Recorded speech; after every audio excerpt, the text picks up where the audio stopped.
ओम नमस्ते।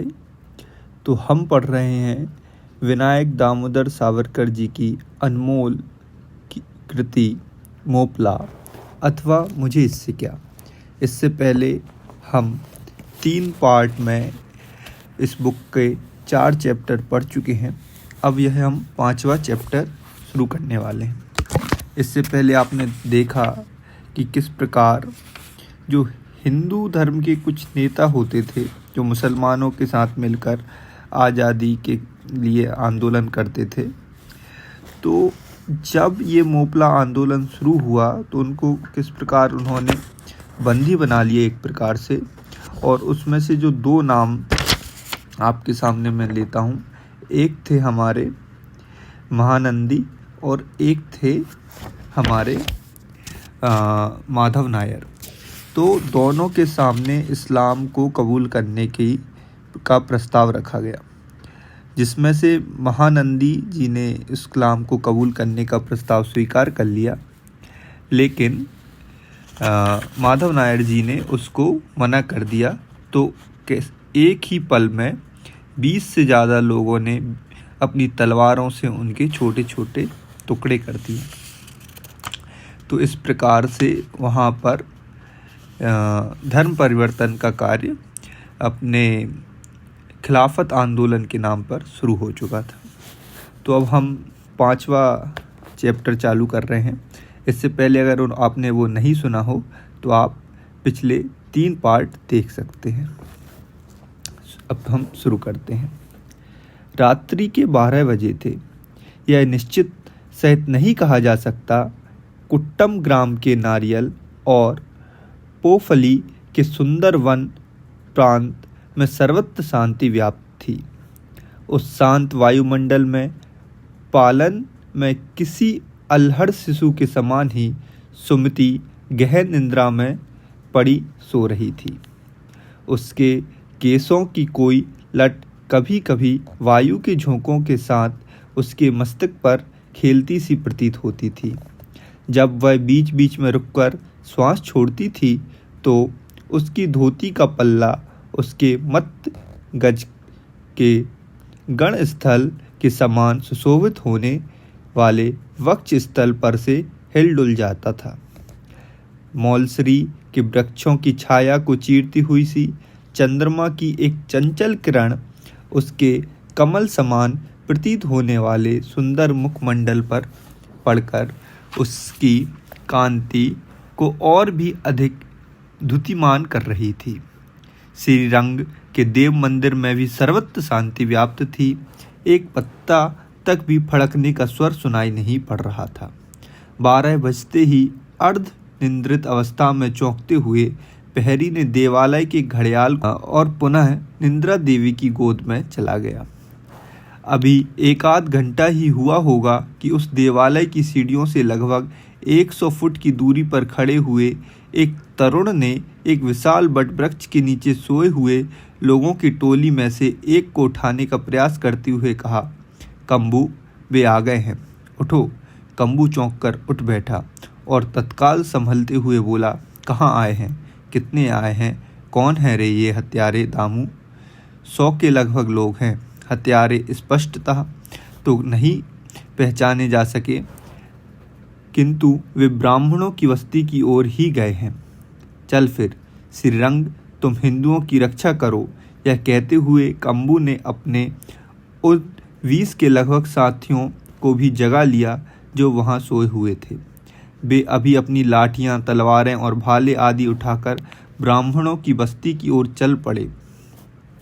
जब यह टोली ब्राह्मणों की बस्ती की ओर जा रही थी, उसी समय उनमें 3-4 ब्राह्मण युवकों के साथ खड़े हुए हरिहर शास्त्री दिखाई दिए। उन्हें देखकर खिन्न सा होते हुए कम्बू ने कहा, यह क्या है शास्त्री महोदय? 3-4 लोग ही हैं क्या आपके साथ? शास्त्री महोदय ने उत्तर दिया, मैं अधिक लोग कहाँ से लाता? पहले तो मेरे इस कथन पर भी किसी ब्राह्मण अथवा नायर को विश्वास नहीं होता कि मोपलों द्वारा विद्रोह किया जाना है। अभी आप एक चीज़ नोटिस करेंगे कि पिछले ही चैप्टर में हमने पढ़ा कि कैसे माधव नायर जो कि ब्राह्मण हैं, उनकी मुसलमानों ने हत्या कर दी उसी प्रांत में। लेकिन शास्त्री जी जब मोपलों के षड्यंत्र के बारे में अपने गांव वालों को सूचित करते हैं, फिर भी वो मानने को तैयार नहीं हैं कि कभी उनके साथ भी वो घटना घट सकती है जो उस बगल वाले गांव में घटी। तो ये स्थिति सामान्यतः उस समय भी थी और अभी भी कहीं ना कहीं आपको ये स्थिति देखने को मिलती है। उनमें से कई तो यह कहते हैं कि भला हमारे घर पर कोई क्यों धावा बोलेगा, और यदि उन्होंने देवालय पर ही आक्रमण कर दिया तो फिर श्रीरंग तो स्वयं ही मलिच्छों को दंड देने में सक्षम है। भला देवताओं की रक्षा हम मानव क्या करेंगे। ये और हिंदू समाज की दुर्बलता है कि हिंदू समाज खुद से कुछ भी नहीं करना चाहता। और ये अभी इसकी स्थिति नहीं है कि ये मोपला में हुआ। सबसे पहले जब इस्लामी आक्रमण हुआ था, उस समय की इस्लामी सेना किस आधार पे जीती। एक पंडित उनसे मिल गया और उसने कहा कि आप इतना प्रयास करते हो और लेकिन इन राजाओं को हरा नहीं पाते, मैं आपकी मदद करूंगा और आप इनको हरा पाएंगे। तो उस पंडित ने क्या किया कि मंदिर था उसका ध्वज है ना झुका दिया रात में चढ़ के, और सुबह युद्ध होना था। तो जब वो झुका दिया और फिर उसने सेना वालों को, राजाओं को बोल दिया कि यार ये तो अशुभ हो गया है, मंदिर का ध्वज झुका हुआ है, ये तो बड़ी बहुत हानि होने वाली है। और पूरी सेना का मनोबल धराशायी हो गया। और फिर उन्होंने तो लड़ने की इच्छा ही सैनिकों की चली गई कि जब ईश्वर ही उनके साथ नहीं है तो वो कैसे लड़ सकते हैं, कैसे जीत सकते हैं। और अंततः वो युद्ध हार गए। तो हिंदुओं की बहुत बड़ी कमजोरी है कि वह असली धर्म को न समझते हुए अपने बनाए हुए मतों के आधार पर चलते हैं और उन्हें खामियाजा भुगतना पड़ता है। तो इधर हम जैसे देख रहे हैं, तो भला देवता की रक्षा हम मानव क्या करेंगे। ऐसे लोगों को समझाने में अधिक समय न लगाते हुए मुझे जो 4-5 स्वयंसेवक मिल पाए हैं उन्हीं को लेकर मैं आ गया हूँ। अपनी निराशा को व्यक्त न होने देते हुए कम्बू ने कहा, ठीक है, जो आए हैं बहुत है, वे शत्रु भी चढ़ आए हैं। अभी तो उनका मुख्य दाव ब्राह्मणों की कन्याएं पर ही है। मौलवी ने स्वयं अपने उपभोग के लिए आपकी बेटी को चुना है। फिर भी आप किंचित मात्र अधीन न हो। मैं जब तक जीवित हूँ उसकी रक्षा करूँगा। और मैं भी, दामोदर, वह थिया युवक बोल उठा। उसी समय दबे दबे पांव मोपलों की टोली भी उसके समीप ही आ पहुंची। मोपलों का यह दल थोड़ा सा रुका और मौलवी ने उनसे कहा, जिहादियों, आज 3 दिन ही हुए हैं, किंतु आप लोगों ने बड़ी तत्परता सहित 10 ग्राम निर्वीर कर दिए हैं। जहाँ जहाँ भी आप लोग पहुँचे और आपके कंठों से अल्लाहु अकबर का संवेद स्वर गूंजा, वही काफरों में भगदड़ मच गई। इसका कारण यह है कि वे सभी असंगठित थे। ईश्वर ने तुम सबके सारे पाप क्षमा किए हैं, क्योंकि तुम विगत 3 दिनों से महान पुनीत कर्म करते हुए घूम रहे हो। कम से कम 600 घरों को तुमने आग लगा दी है, सैकड़ों काफरों को मुसलमान बना लिया है, देवी प्रतिमाओं को उल्टा करके उस पर लघु शंका की है, थूका है। खुदा ने भी तुम्हें इन कार्यों का साथ के साथ परिणाम दिया। कुरान शरीफ में ऐसा लिखा है कि जन्नत में बड़े बड़े नेत्र वाली अप्सराएं मिलेंगी।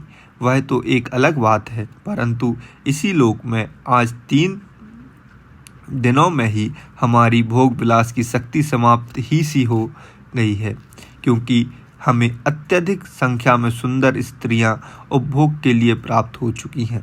प्रत्येक धर्मयोद्धा को इतना अधिक न धन बंटवारे के फलस्वरूप मिला है कि उसके लिए वह धन तो पीठ पर लादना भी कठिन हो गया है। इस संपूर्ण सुख देने के बदले में हम वस्तुतः खुदा के शुक्रगुजार हैं अथवा नहीं, यह सिद्ध करने का समय तो अब आया है। इस ग्राम में तुम्हें अन्य सभी ग्रामों की अपेक्षा अधिक संघर्ष करना पड़ेगा। इसका कारण यह है कि शैतान ने स्वयमेव कम्बू थिया नामक इस ग्राम के एक व्यक्ति के शरीर में प्रवेश कर लिया है। मैंने स्वयं शैतान को उसके शरीर में प्रवेश करते हुए देखा है। हे अल्लाह, तू तो सभी कुछ जानता है। अल्लाह, तू समर्थ है। इस ग्राम में तुम्हें गुपचुप छापा मारना होगा। हे जिहादियों, ध्यान सहित सुनो कि यह ब्राह्मण बस्ती में प्रत्येक घर में ऐसी 5-5, 10-10 सुंदर कुमारियां हैं जिसे तुम्हें मालावार में अत्यंत कहीं भी मिलनी दुर्लभ है। इस ग्राम में मोपलों के भी 4 घर हैं, उसमें भी तुम्हें सहायता प्राप्त होगी। कंबू की टोली को फंसाने की भी मैंने एक युक्ति खोज ली है। वह यह है कि यदि ब्राह्मणों की बस्ती में आप लोगों का कुछ प्रतिरोध किया जाए तो तुरंत थियों के महारवाड़ में आग लगा दी जाए। तब कंबू और उसके अन्य सहयोगी अपनी बस्ती में लगी हुई आग को बुझाने के लिए दौड़ पड़ेंगे और फिर ये ब्राह्मण और नायर अकेले पड़ जाएंगे और इनमें निपटना सरल हो जाएगा। परंतु जब इस ग्राम में इतना अधिक प्रतिरोध होने की आशंका है तो फिर अन्य ग्रामों में क्यों न चलें। सहज ही धर्म का प्रचार, धन और इस्लाफ की सुसंधि यदि उपलब्ध हो तो फिर इस विपत्ति को मोल लेने की क्या आवश्यकता है। 2-4 धर्मवीरों ने तनिक जोरदार आवाज में कहा। परंतु इस ग्राम के ब्राह्मणों और नायरों की स्त्रियों के समान सुंदर महिलाएं तुम्हें अत्यंत कहीं नहीं मिलेंगी। तुम्हें धर्म के लिए संकट तो झेलना ही पड़ेगा। मौलवी ने क्रोधपूर्ण मुद्रा में उन्हें उत्तर दिया। अभी उनमें यह वार्ता चल ही रही थी कि कंबू थिया की टोली ने इन पर धावा बोल दिया। सहसा ही एक भयंकर कोलाहल गूंज उठा। यद्यपि कंबू को इन लोगों की संख्या के संबंध में जो सूचना मिली थी उससे कहीं अधिक 200 के लगभग थी, किंतु कंबू ने यह पहला प्रहार ही इतना जोरदार किया था कि मौलवी की मंडली पर एक धाक बैठ गई और उसमें भगदड़ मच गई। किंतु उसी समय मौलवी ने संकेत अनुसार उसकी मंडली के कतिपय व्यक्तियों ने महारवाड़े में आग लगा दी।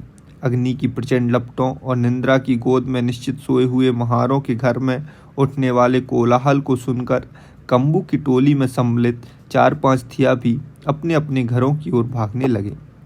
मौलवी ने भी यह समय सहसा ही ऐसा प्रदर्शित किया कि मानो उसकी मंडली का लक्ष्य अब ब्राह्मणों के घर का द्वार नहीं, अब तो देवालय ही है। मुसलमानों की एक बड़ी भीड़ श्रीरंग के पावन देवालय पर टूट पड़ी।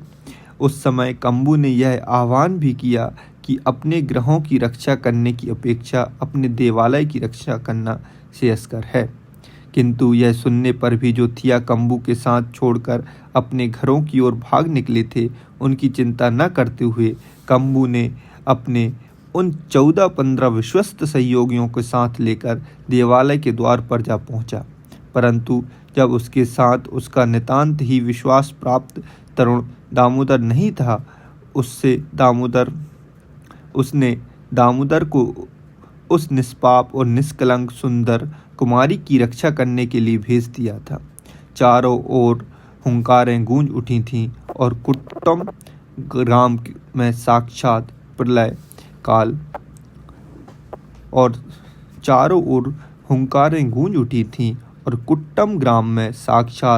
प्रलय काल सा दृश्य उपस्थित हो गया था। उस ग्राम में रहने वाले 4-5 मोपलों के घरों में जो हथियार छपा रखे थे, मोपला स्त्रियां उन्हें मुसलमानों में वितरित करते हुए दृष्टिगोचर हो रही थीं। एक वृद्ध मोपला स्त्री एक हाथ में चिराग, दूसरे हाथ में फूस लिया हुए हिंदुओं के घरों में आग लगाती हुई इधर उधर त्वरित गति से घूम रही थी। हिंदुओं में से अनेक भाग निकले थे तो कई काल के विकराल काल में भी चले गए थे। कंबू ही अपनी मुट्ठीभर सहयोगियों सहित श्रीरंग देवालय के द्वार पर जूझ रहा था। यत्र तत्र अग्निशिखाएं उभर रही थी। असावधानी के कारण इस संकट की विकरालता और भी बढ़ गई थी। विपन्न जनता त्राही त्राही कर रही थी। अब मुसलमानों ने देवालय पर भी प्रबल आक्रमण कर दिया, किंतु उन आक्रमणकारियों की भीड़ में मौलवी कहीं दिखाई नहीं दे रहा था।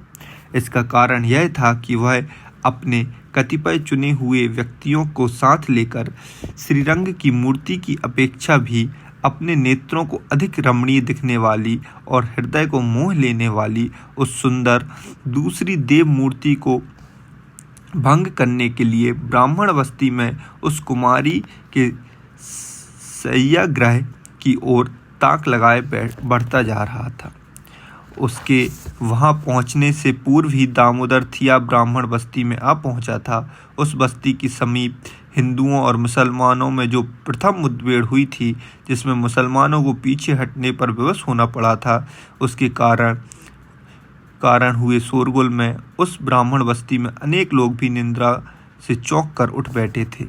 मुसलमानों के पीछे हटने का कारण जो कुछ समय मिल गया था, उसका लाभ उठाते हुए हरिहर शास्त्री तथा दामू इन लोगों को एकत्रित कर बस्ती की रक्षार्थ संगठित करने के प्रयास में लग गए थे। वे इन लोगों को आत्मरक्षार्थ सिद्ध होने के लिए प्रोत्साहित कर रहे थे। राम शास्त्री, चिंतामणि तथा अन्य ब्राह्मण अपने घरों में प्रविष्ट हुए हथियारों को निष्कासित करने में जुट गए थे। उनमें से अनेकों को कंबू द्वारा सावधान होने के संबंध में पहले से ही दी गई चेतावनी स्मरण हो आई थी और वे उस चेतावनी की अपेक्षा करने पर पश्चाताप भी व्यक्त कर रहे थे।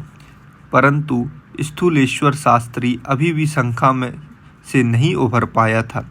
इतना ही नहीं, उसके मन में तो एक और भी भयंकर संशय उत्पन्न हो गया था। उसका संशय था कि कौन जाने यह कंबू थिया ही मुसलमानों से मिलकर यह उपद्रव करा रहा हो। उसमें अपनी इस शंका को अन्य लोगों के समक्ष व्यक्त किया तो उसमें से अनेक क्षुब्ध हो उठे और बोले, ऐसा समझते हो तो ऐसा ही सही, किंतु अब तो ये मोपले आक्रमण कर रहे हैं। तुम्हारे गृह कक्षों में स्थित देवगण, तुम्हारी महिलाएं, तुम्हारा धर्म चाहे किसी भी द्वारा क्यों न हो भ्रष्ट किया जा रहा है। उसका संरक्षण का तो प्रयास करो बस। संरक्षण? स्थूलेश्वर शास्त्री ने चिढ़कर कहा। माहर ब्राह्मणों की गलियों में आ गए, उनकी छाया तुम पर पड़ रही है, उनके कंधों से तुम्हारे कंधे भिड़ रहे हैं, तो अब तुम्हारा धर्म रह ही कहाँ गया है। उसकी मैं रक्षा करूं, जिसकी मैं रक्षा करूं। परंतु यह कौन है? अरे यह तो महारों का लड़का है। दाम्या, तू यहाँ मेरे घर के आंगन में घुस आया है। धर्म का सत्यानाश हो गया। तेरे अपेक्षा मुसलमान ही यहाँ आ जाते तो कौन सा बड़ा भ्रष्ट कार्य हो जाता। आप इतनी सी चीज़ से एक अंदाज़ा लगा लो कि जाति का कितना दुरुपयोग किया या कितनी गलत तरीके से समाज में व्याप्त थी और अभी भी कहीं ना कहीं है कि बाहर आक्रमणकारी खड़े हुए हैं, बिल्कुल हथियार लिए तुम्हारी जान लेने को आतुर हैं, और जो व्यक्ति तुम्हें बचाने का प्रयास कर रहा है, आप उससे कह रहे हैं कि तू इधर कैसे घुस आया, तेरी वजह से मेरा धर्म भ्रष्ट हो गया, इससे अच्छा तो वो मुस्लिम ही आ जाता। तो ऐसी सोच वाले व्यक्ति हुए हैं समाज में, जिन्होंने धर्म के नाम पर समाज को इस प्रकार बांटा है कि जिसका हमें दुष्परिणाम आज तक देखने को मिलता है। आगे पढ़ते हैं। शांत हो जाओ स्थूलेश्वर, चिंतामणि ने कहा। स्मृति में भी लिखा है कि आपातकाल में छुआछूत का भेद नहीं किया जाना चाहिए, और फिर यह सूरवीर थिया युवक तो केवल हिंदुत्व का रक्षक होकर ही संघर्ष कर रहा है। अपने छुआछूत को तुम पुराणों में ही रहने दो। हरिहर शास्त्री ने क्रुद्ध होते हुए कहा। वह हिंदू है, अतः हमारे घरों में आने का पूर्ण अधिकार है। उसमें धर्मवीरों के समान संग्राम किया है, अतः मैं उसकी चरण वंदना करता हूँ। उसका आना तथा मुसलमानों का ब्राह्मण बस्ती में घुस आना, क्या यह दोनों ही समान रूप से भ्रष्ट कार्य हैं? किंतु ठीक है, अब थोड़ी देर बाद ही यह सिद्ध हो जाएगा। ये थिया, महार और मांग अपने हाथों में तलवारें संभालकर हिंदू धर्म के रक्षार्थ यहाँ आए हैं। वे जब तक तुम्हारे प्रांगणों में खड़े हैं, तभी तक तुम्हारे घरों के देव कक्षों में हैं। अग्निकुंडों में अग्नि प्रज्वलित हो रही है। तुम्हारे गले में यज्ञोपवीत लटके हुए हैं और प्राण शरीर में विद्यमान है। थोड़ा ठहरो, संगठित ना होते हुए कुछ और क्षण यूं ही खड़े रहो और फिर देखो वे मोपले यहाँ आ पहुँचेंगे। देखना फिर तुम्हारे देवता, अग्नि, यज्ञोपवीत, तुम्हारी महिलाएं और वेदों की पावन पोथियों का क्या हाल होता है। और फिर यह भी देख लेना कि महार और मुसलमान एक से ही हैं। चलो, तुम्हारी यह शंका का भी निवारण हो जाएगा। क्रोध और क्षोभ के कारण हरिहर शास्त्री के मुख से अभी यह सब निकले ही थे कि उस मौलवी की टोली भी वहां आ धमकी। अब उन्हें इस ग्राम के मोपलों के घरों में पहले से ही छिपाकर रखी हुई कुछ बंदूकें और 2 पिस्तौल भी मिल गए थे और कम्बू की टोली में कुछ लोग देवालय की रक्षार्थ चले गए थे, तो कुछ लोग अपनी महारवाड़े की रक्षार्थ चले गए थे। इस कारण वह टोली अब तितर-बितर हो चुकी थी। इसी समय मौलवी भी ब्राह्मण बस्ती में आ पहुंचा और उसने अपनी पूर्ण शक्ति सहित आवाज़ लगाई, मारो काफरों को। यह भयंकर गर्जन हुआ। दौड़ने वाली वह वृद्धा भी वहां आ गई और उसने अपनी मशाल से ब्राह्मणों की बस्ती के समीप स्थित नायरों के 2-3 घरों में और फूस के ढेरों में आग लगा दी। उसी समय एक ढोल से भी भयंकर ध्वनि गूंज उठी और उसके साथ ही साथ स्वर भी गूंज उठे, मारो काफरों को। हरिहर शास्त्री को कम्बू ने जो कुछ बतलाया था उसमें शास्त्री महोदय ने अपनी पुत्री सुमति को पूर्णतः अवगत नहीं कराया था। वह तो आज भी प्रतिदिन के समान ही प्रगाढ़ निद्रा की गोदी में पड़ी सो रही थी। चंद्रमा की एक किरण भी उसके सुंदर शरीर का दर्शन निर्भयता सहित करने के लिए वृक्षों की ओट से सरकती हुई सी शंख के समान मनोहर उसके कंठ पर पड़ रही थी और उसके कंठहार के समान सुशोभित हो रही थी। उधर वायु के मंद मंद झोंकों में उड़ता हुआ उसकी साड़ी का पल्ला चंद्रमा की इस किरण को चंद्रहार के समान ही मनोहर दिखाई देने वाले उसके वक्ष स्थल पर पड़ने से मानो रोकने का प्रयास कर रहा था। जिस समय सुमति गहरी नींद में सोई पड़ी थी, उस समय ब्राह्मणों की इस बस्ती से दूर हिंदुओं और मुसलमानों में पहली मुठभेड़ हुई थी। इस गड़बड़ के मध्य में सुमति के स्वप्न देखा था कि संस्कृत श्लोकों की अंतराक्षरी में आज पुनः उसके भाई ने कालिदास के श्लोक के नाम पर उपनिषद का एक श्लोक बोल दिया था और उल्टा उसे ही खिजाने लगा था। उसे अब पुनः झपकी लग गई थी। कुछ ही समय पश्चात पुनः एक भयंकर कोलाहल हुआ और वह सहसा ही चौंक उठी। उसकी आंखें खुली तो उसने देखा कि उसके सम्मुख वह थिया युवक खड़ा है। क्षण भर तो वह यह समझती रही कि मैं स्वप्न ही देख रही हूँ। उस दिन वह जब उपवन में पुष्प तोड़ रही थी, उसी दिन का दृश्य ही आज स्वप्न में दिखाई दे रहा है। परंतु क्षण भर में ही उस दृश्य का भयंकर स्वरूप उसके समक्ष स्पष्ट हो गया। उसके पिता ने बड़ी ही चिंताग्रस्त मुद्रा में उससे कहा, बालिका सुमति, जा, घबराना नहीं। देख, अपनी इस ब्राह्मण बस्ती में भारी संख्या में क्रूर लुटेरे घुस आए हैं। इस वाक्य को सुनते ही सहसा ही वह संतप्त हो उठी। उसके मन में यह शंका उत्पन्न हो गई कि क्या यह भी उसी टोली का कोई लुटेरा है। उसने उस थिया तरुण की ओर ऐसी दृष्टि से निहारा जिस प्रकार कोई दीनहीन व्यक्ति किसी दोषी की ओर निहारता है। उसका पिता पुनः बोल उठा, ऐसी स्थिति में तेरी रक्षा का एक ही उपाय मुझे दिखाई देता है कि जितनी शीघ्र हो सके उतनी शीघ्र तुझे जिस किसी भी मार्ग से हो तेरे मामा के घर पहुंचा दिया जाए। तेरी रक्षा के लिए तेरा भाई तथा मेरा यह विश्वास पात्र थिया युवक दामोदर तेरे साथ आएंगे। यह सुनते ही इस संकटमय स्थिति से भी उस कुमारी के मुख पर संतोष की एक रेखा उभर आई। इसका कारण यह था कि उसे अब विश्वास हो गया था कि इस सुशील और सुंदर आकृति वाले थिया युवक के द्वारा कोई दुष्टतापूर्ण कृत्य नहीं होगा। युवक दामोदर चोर नहीं, अब तो उसका रक्षक है। उसका यह विश्वास आज सिद्ध हो गया था। उस समय की भयंकर स्थिति से अपनी पुत्री को पूर्णतः अवगत कराने के लिए शास्त्री महोदय पुनः बोल उठे, हाँ उठ बोल उठ, हाँ उठ बाले उठ, पगली कहीं की, तू अभी भी जाने को तैयार नहीं हुई। इधर ढोल की आवाज़ बढ़ रही थी, अग्नि ज्वालाएं फैलती जा रही थी और विनाशकारी कोलाहल भी अधिक प्रचंड होता जा रहा था। उस समय शत्रुओं में पहुंचने के पूर्व ही सुमति को वहां से हटा देने की दृष्टि से उसके पिता, भाई और वह थिया तरुण ने सुमति को एक पुरुष का पैजामा अंगीकार पहना दिया और उसके सिर पर टोपी भी लगा दी। बड़ी ही तत्परता सहित वे उसे जंगल की ओर अपने साथ ले गए। हरिहर शास्त्री अपनी कन्या को वन की ओर भेजकर पुनः अपने द्वार के समीप पहुंचे ही थे कि मौलवी के साथी भी उसके घर के 10 फीट की दूरी तक आ पहुंचे। शास्त्री को घर में घुसते देख मौलवी चीख उठा, यही है वह काफिर, पकड़ो, मारो मत, पकड़ो। मोपलों ने उनकी बंदूक से हवा में फायर किया कि वे शास्त्री के घर की ओर बढ़ चले।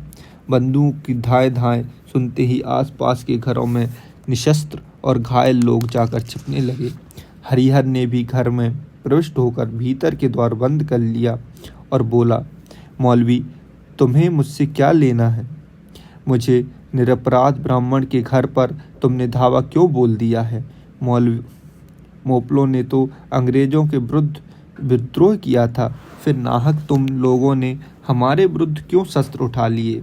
मौलवी बोला, तू यदि अपने पास का सारा धन हमें दे देगा और संपूर्ण परिवार सहित मुसलमान बन जाएगा तो फिर हम तुझे अपना ही समझेंगे। इतना ही नहीं, अब तू तेरी उस सुंदर कन्या से मैं विवाह भी करूंगा और इस खिलाफत राज्य में तेरा अत्यधिक सम्मान भी किया जाएगा। उसके इस मुझे तीक्ष्ण शब्दों को ज्यों-ज्यों सहन करते हुए शास्त्री ने कहा, आज का दिन तुम मुझे इस सुझाव पर विचार करने के लिए दे दो, कल तक मैं तुम्हारी बात का उत्तर दूंगा। मेरी पुत्री रुग्ण है, वह तुम्हारे इस उपद्रव से घबरा जाएगी। मौलवी बोला, मैं अकेला ही भीतर आ जाता हूँ, तू द्वार खोल दे, पर तुम मुझे धोखा नहीं दोगे। मैं इस बात का विश्वास कैसे कर लूँ? मेरी शक्ति के कारण तू यदि द्वार नहीं खोलेगा तो भी मैं उसे तोड़कर भीतर प्रविष्ट हो सकता हूँ, परंतु जो व्यक्ति मुसलमान हो जाता है उसे हम कष्ट नहीं देते, यही हमारा धर्म है। और फिर जब तू अपनी कन्या भी मुझे देगा तो मैं तेरे साथ धोखा भला क्यों करूँगा?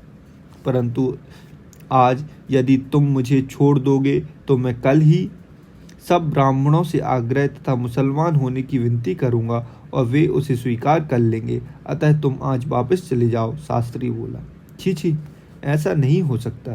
तू राजी खुशी से द्वार खोलता है कि घर को आग लगा दी जाए?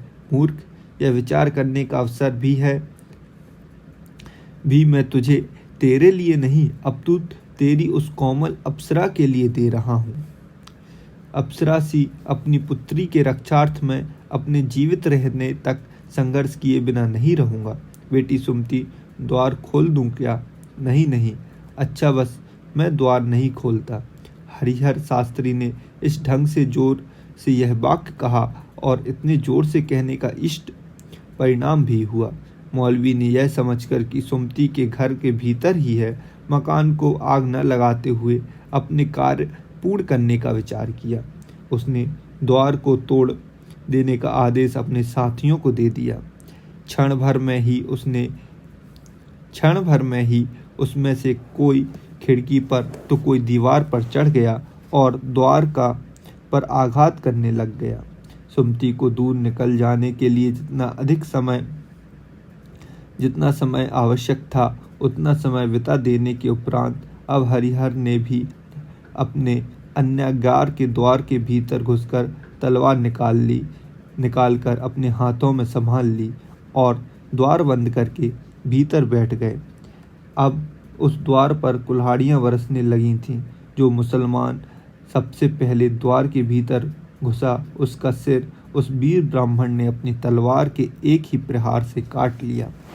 जब दूसरे मोपले ने भीतर घुसने के लिए गर्दन झुकाई तो उसे भी हरिहर शास्त्री की तलवार भवानी बनकर चाट गई। अब मोपलों में भी चित्कार मच गया और वे भयभीत उठे। अब वह मोपला वृद्धा पुनः अब आगे बढ़ी और बोली, मैं इस मकान को अभी आग लगा देती हूँ, फिर तड़प तड़प कर ये स्वयं ही बाहर निकल आएंगे। परंतु मौलवी बोला, नहीं बूढ़ी, ऐसा नहीं करना। इन हिंदुओं में कभी कभी सिंह के समान शौर्य का संचार हो जाता है। यह ब्राह्मण अपनी पुत्री को लेकर लड़ रहा है, यदि उसमें आग लगा दी तो ये घर के भीतर ही जल भस्म हो जाएंगे, परंतु हमारे हाथ में नहीं पड़ेंगे। अतः घरों को छोड़ ही दिया जाना चाहिए। अतः घर को छोड़ ही दिया जाना चाहिए। उस समय इस ब्राह्मण के घर पर मोपले चारों ओर से टूट पड़े थे और वह ढहता जा रहा था। वे हाथों में मसाल लिए टूट मार कर रहे थे, लेकिन घर में स्थित वह अन्यागार भी अभी पूर्णतः नहीं टूट पाया था। किंतु अब वह भी गिर पड़ा। दीवार से मोपले भीतर घुस आए थे। अंधेरे में ही 2 आक्रांताओं को ठिकाने लगा देने के उपरांत हरिहर शास्त्री पिछले द्वार से निकल ही रहे थे कि अपने दुर्भाग्य से मौलवी ही सामने खड़ा हुआ दिखाई दिया। बड़े ही उतावलेपन से मौलवी उनकी ओर दौड़ा और तलवार खींचकर गरज उठा, लड़की कहाँ है? यह देख, यह मेरी पुत्री। कहते हुए वीर ब्राह्मण ने अपनी तलवार ऐसी सफाई से चलाई और इतनी जोर से प्रहार किया कि बचते बचते भी मौलवी के कंधे पर वार हो गया। मौलवी चींची करता हुआ पीछे हट गया। अब वह ब्राह्मण भी अपनी मंत्राग्नि से तथा अपने शस्त्र और बल से जितना भी संरक्षण कर सकता था उतना करते हुए ब्राह्मणों में जो घर सामने दिखाई दे रहे थे उनकी रक्षार्थ बढ़ चला। परंतु चलते चलते ही बोला, सुमति, तुम उस घर में चली जाओ, मैं आता हूँ।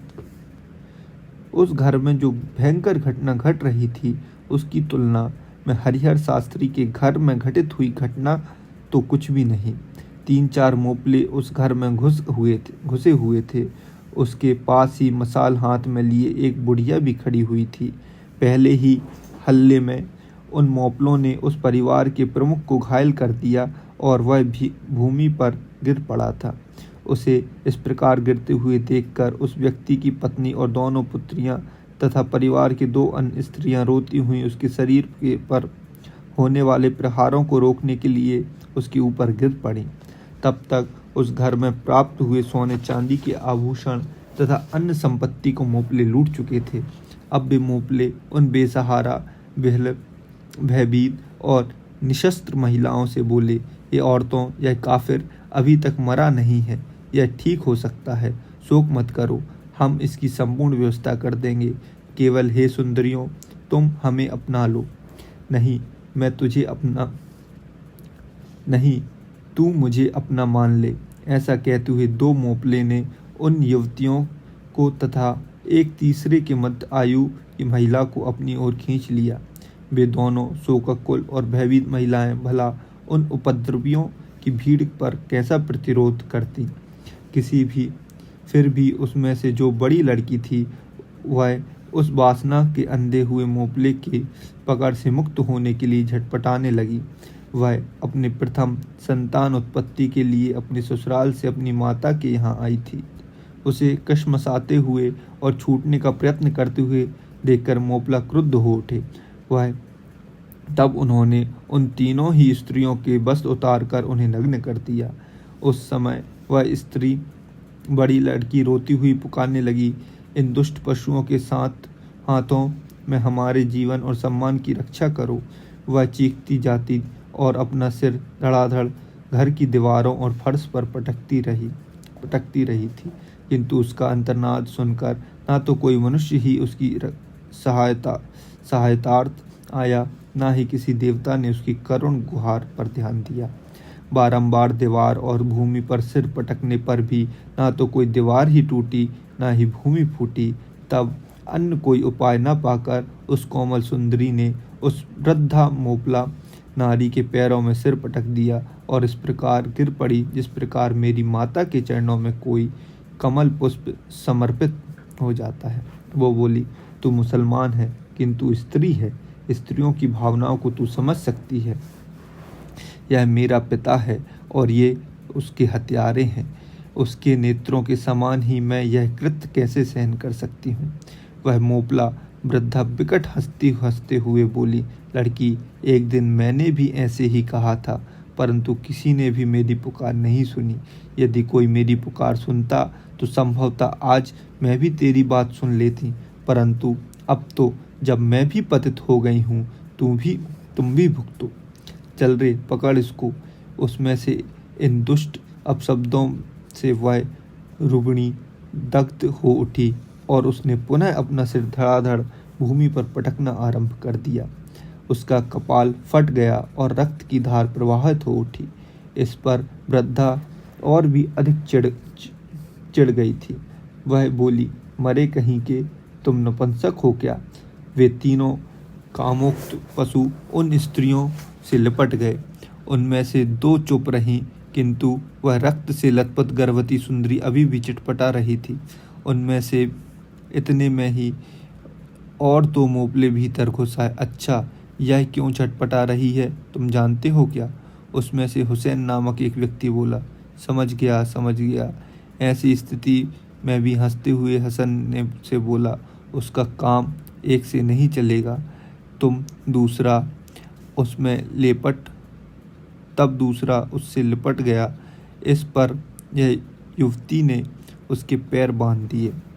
जब तो दिए गए तो ऐसी सिंघनी के समान अपने दांतों को कटकटाते हुए उसे काट खाया। मारो साली को कहते हुए हसन छुरी लेकर दौड़ा। तभी हुसैन बोल उठा, अरे मूर्ख, गंध लिए बिना भी कभी फूल को मसल कर कहीं फेंका जाता है क्या? अरसिक है तू भी। अब इन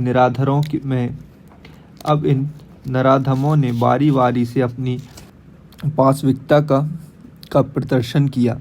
तदुपरांत हुसैन ने और हुसैन के उपरांत हसन ने उस घायल गर्भवती सुंदर युवती से राक्षसों से भी अधिक क्रूरता के साथ बलात्कार किया। इतने भयंकर अत्याचार की परिणति बहुधा इस पाप कृत्य के उपरांत भयंकर द्वेष का ही रूप धारण करती है। तदनुसार हसन को उठते हुए देख उस क्रुद्ध युवती ने दांत कटकटाकर काट लिया। हसन ने छुरी निकाली और उस सुंदरी निरपराध युवती के पेट में घोंप दी, जिसके पेट को चीरने के पश्चात उसकी छुरी को इतने जोर से निकाला कि उसके अंदर में स्थित भ्रूण भी टुकड़े होकर बाहर निकल आया। यह सभी कुकृत्य उस सुंदरी के घायल पिता के नेत्रों के समक्ष ही हुआ। हुसैन बोल उठा, अच्छी तरह देख ये काफिर, अच्छी तरह देख। हिंदू के रूप में जन्म लेने पर कितनी दुर्दशा होती है। अल्लाह काफिरों पर ईमानदारों मतलब कुरान पर आस्था रखने वालों को विजय प्रदान करता है। ऐसा कहते हुए वे सभी मोपले लूट मार करने के लिए दूसरे मकान में घुसने के लिए बाहर निकलने लगे।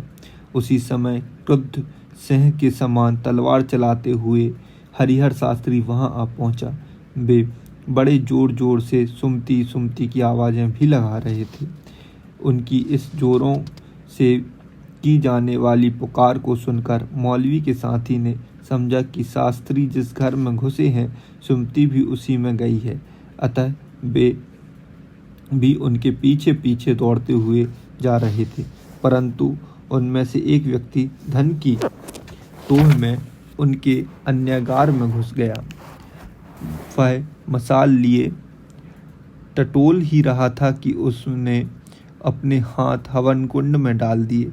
प्रज्वलित अग्नि से उसका हाथ को बैगन के समान भून दिया और जल गया का अंतर्नाद करते हुए अपना हाथ हवन कुंड से बाहर निकाला, किंतु अग्नि ने उसे उसके कुर्ते के आस्तीन को पकड़ लिया था और निकालते निकालते भी अग्नि शिखाओं ने उसका आधा सा हाथ भून लिया था। फिर भी आग बुझी नहीं। ब्राह्मण की यज्ञाग्नि ने एक यज्ञ विध्वंस को तो अपना चमत्कार दिखा ही दिया था। यदि भक्त भी अपने देवताओं के समान इतने ही ज्वलनमान होते तो हरिहर शास्त्री के हृदय में भी हवन अग्नि के समान ही प्रतिरोध प्रतिशोध अग्नि प्रज्वलित हो रही थी। दूसरे घर से निरपराध ब्राह्मण कन्या पर बलात्कार करके बाहर जाने वाले मोपलों में से हसन और हुसैन को उन्होंने अपनी तलवार से वहीं ढेर कर दिया। जब हरिहर शास्त्री उस घर के भीतर प्रविष्ट हुए तो उन्होंने देखा कि उस ब्राह्मण का कुटुंब नितांत ही विपन्न और करुणास्पद और विभत्स स्थिति में है। हरिहर शास्त्री ने गृहपति से कहा, हाय स्थूलेश्वर शास्त्री, यह गृहपति अन्य कोई नहीं, अब तुम महारों की अपेक्षा मुसलमानों का घर में घुस आना कम भ्रष्टकारी है का ज्ञान बघाड़ने वाला स्थूलेश्वर शास्त्री ही था। उसने कराहते हुए कहा, यह कैसी स्थिति है, ईश्वर का यह कैसा प्रकोप है। हरिहर शास्त्री बोले, इस प्रकार से तो अपनी हिंदू जाति में की दुष्ट प्रवृत्ति और पापों का ही यह परिणाम है, यह भयंकर फल है। अतः अब भी मुझे बता दो, मैं तुम्हारी पत्नी और पुत्री को अपनी आज्ञा की प्रतीक्षा में खड़े हुए उन दुथियों के साथ किसी सुरक्षित स्थान में भेजने का प्रयास करूंगा। ईश्वर शास्त्री अभी भी हाँ कहने को तैयार नहीं था। वह अभी भी अपनी कन्या को किसी थिया के साथ भेजने को तैयार नहीं था। भले ही पत्नी और वह कन्या मुसलमानों के हाथों भ्रष्ट हो चुकी थी, किंतु उसे थियों के हाथों में सौंप देना तो महापाप होगा, यह विचार उसके मन में कौंध रहा था। इस प्रकार की रूढ़ियों ने जब एक बार हृदय को पकड़ लिया हो तो उस हृदय को तोड़े फोड़े बिना उसका हृदय से निकलना कठिन ही है। हरिहर शास्त्री ने एक क्षण घर का दृश्य देखा और वह विकल हो उठे और वे मन ही मन बोल उठे, गत सायंकाल बड़ी ही शांति के साथ यह सारा कुटुंब निंद्रा देवी की गोद में चला गया था। इन मोपलों के प्रति उसने मन में किंचित मात्र भी आशंका नहीं थी। स्थूलेश्वर शास्त्री और उसकी यह ब्राह्मण मंडली कई पीढ़ियों से इस बस्ती में निवास करती आ रही थी। शुचिता सहित ध्यानमग्न होकर इस बस्ती में ब्राह्मण श्रुति स्मृति का अभ्यास करते थे। बड़े ही संतोष सहित यहाँ दिन व्यतीत करने वाला यह परिवार भी गत सायंकाल प्रेम सहित हंसते खेलते सो गया था और उस अभी तो सवेरा भी नहीं हो पाया, उससे पहले ही यह क्या स्थिति उत्पन्न हो गई। घर द्वार क्या, उसका धर्म अभी तो मुसलमानों की तलवारों और मदांधता की अग्नि की भेंट चढ़ गया है। यहाँ क्या केवल इसलिए कि यह हिंदुओं का परिवार है, केवल इसलिए ना कि हिंदू समाज बलहीन और असंगठित है। समाज की शक्ति क्षीण होने का परिणाम व्यक्ति और कुटुंब सभी को इतने भयंकर रूप में सहन करना पड़ता है। व्यक्ति व समाज का जीवन ऐसे धागों से बुना हुआ है कि किसी वृक्ष की शाखाओं के समान पारस्परिक एकता उसमें भले ही प्रतिबिंबित न होती हो, किंतु जिस प्रकार किसी वृक्ष की जड़ें भूमि में जाल सी बनकर फैली होती हैं, उसी प्रकार व्यक्ति का जीवन भी सामाजिक जीवन के साथ संघबद्ध है। फिर तू कोई अपराध करे अथवा ना करे तो हिंदू समाज का अंग है, अतः तुझ पर समाज के शत्रुओं द्वारा अवश्य ही प्रहार किया जाएगा। अतः फिर तू चाहे थिया है अथवा नमुद्री या महार है, तेरे समाज के शत्रु तेरा सिर और आंख फोड़े बिना नहीं रहेंगे। यदि तेरे समाज का जीवन संकट में पड़ गया है तो फिर तेरा स्वयं का जीवन भी उस संकट में से मुक्त कैसे रह सकता है। अतः तेरा जीवन व्यक्तिगत सामाजिक दोनों का ही मिश्रण है।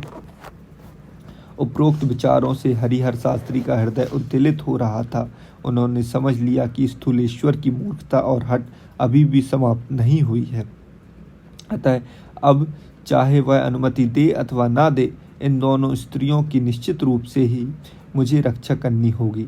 उन्होंने ऐसा निश्चित कर उन दोनों थियों को बुलाया और उन स्त्रियों की रक्षा का दायित्व उन पर सौंपकर स्वयं मौलवी के मोर्चा लेने बढ़ चले। हरिहर शास्त्री के पीछे पीछे भागता हुआ मौलवी उसे स्थूलेश्वर शास्त्री के घर में सुमति की तलाश करने पहुंचा ही था कि सहसा एक मोपला बड़े जोर से बोला, सुमती सुमती साली मिल गई। मौलवी यह सुनते ही हरिहर शास्त्री को छोड़कर उस ओर दौड़ पड़ा। बात यह हुई थी कि मोपलों ने दीन दीन करते हुए चिंतामणि शास्त्री के घर पर धावा बोल दिया। उसकी मारकाट से भयभीत चिंतामणि शास्त्री की कन्या लक्ष्मी वहां छुपकर बैठी हुई थी। उसकी आयु भी सुमति के बराबर ही थी और वह रंग रूप से भी उससे मिलती जुलती थी। उसको एक मोपले ने पकड़ लिया था। मौलवी ने भी उसे देखते ही सुमति समझकर उस मारकाट और उपद्रव के वातावरण में भी उसे अपनी छाती से चिपटा लिया। मौलवी के कंधे पर हरिहर शास्त्री ने अपनी तलवार से जो प्रहार किया, उसके कारण होता हुआ रक्तस्राव तो थम गया था, किंतु उस घायल कंधे में पीड़ा अभी भी कम नहीं हो पाई थी। परंतु लक्ष्मी को ही सुमति समझकर अपनी छाती से लिपटाते हुए मौलवी अपनी वेदना भी भूल गया था। वह समझकर संतोष की सांस ले रहा था कि जिसके लिए यह सब उपद्रव किया है, उसे वह अविष्ट वस्तु प्रदान प्राप्त हो गई है। बड़े ही हर्ष सहित उसने अपनी टोली के 2 विश्वस्त व्यक्तियों को बुलाया और कहा कि तुम सुमति को हरिहर शास्त्री के घर पर ले चलो। अब रात्रि के लगभग 3 बज रहे थे, अतः मौलवी ने उस ब्राह्मण बस्ती में ही अपनी इस विश्वासपात सेना को कुछ देर विश्राम करने का अवसर देने का निश्चय किया। इस बस्ती के ब्राह्मणों के सभी घर तोड़ फोड़ दिए गए थे। उनमें से एक भी ऐसा नहीं था जिस पर उन्होंने धावा न बोला हो। ब्राह्मणों की सभी कन्याएं भ्रष्ट की गई थीं। अभी पुरुष घायल थे और कई ने तो अपने प्राणों की आहुतियां दे दी थीं। मौलवी की आज्ञा नहीं हुई थी, इसलिए वे घर अग्नि की ज्वालाओं में छार छार होने से बच गए थे। बस वह उन सवन वृक्षों की छाया में बने हुए इन घरों को अपना राजमहल बनाना चाहता था। इसी लिए उसने मोपलों की खिलाफत सरकार के आग लगाने वाले विभाग की प्रमुख उस वृद्धा की मसाल से इन घरों को बचा लिया था। अपने सभी लोगों को बुलाकर मौलवी ने एकत्रित किया और एक आसन पर वह विराजमान हो गया। उसका कंधा अभी भी दुख रहा था। देखो, मैंने जैसा कहा था वैसा ही हुआ, देख लिया ना। तुम लोगों ने 10 ग्राम तहस नहस किए हैं, किंतु यहाँ इन ब्राह्मणों के 4 घरों को अपना अधिकार में लेने के लिए भी धर्मवीरों को अपना बलिदान देना पड़ा है। यह सब इस हरिहर और कंबू का ही काम है। 2 काफिर इकट्ठे हो गए थे, इसलिए ही इतनी शैतानी कम करने में सफल हो गए, परंतु हमारे द्वारा किए गए श्रम का परिणाम हमें मिल गया है। मौलवी ने कहा, वाह खान साहब, सुमति मिल गई, इसलिए तुम्हारा परिश्रम तो सफल हो गया, किंतु हमें क्या मिला? हमें तो अभी तक कुछ भी हाथ नहीं लगा। तुम अच्छी तरह समझ लो कि यदि हमें कुछ नहीं मिला तो कुछ मिला है, तो जो कुछ मिला है वह हम किसी को भी नहीं पचाने देंगे। हाँ, आंखें तरेरते हुए अब्दुल्ला तिरोला ने कहा, अब्दुल्ला, धैर्य रखो भाई, सवेरा होने दो। अल्लाह ईमानदारों को बरकत देने में समर्थ है। एक नहीं 2 एक को 2 मिलेंगी। बस सवेरा होने तक ठहर जाओ।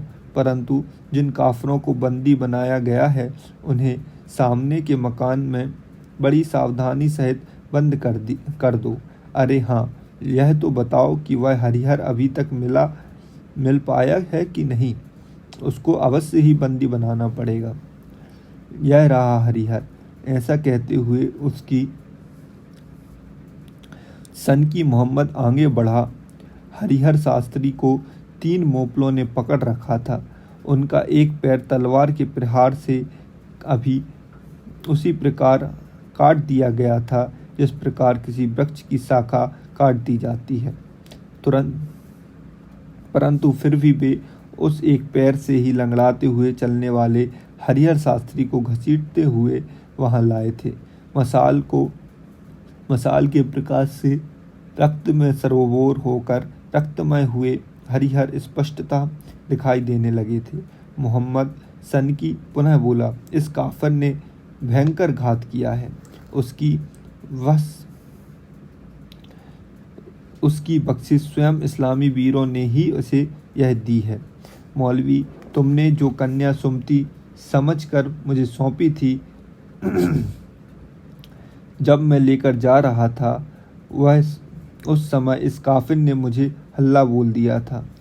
अंधेरे में ही मेरे साथ चलने वाले काशम की इसने हत्या कर दी और लड़की को मेरे हाथ से छीनकर यह भागने लगा।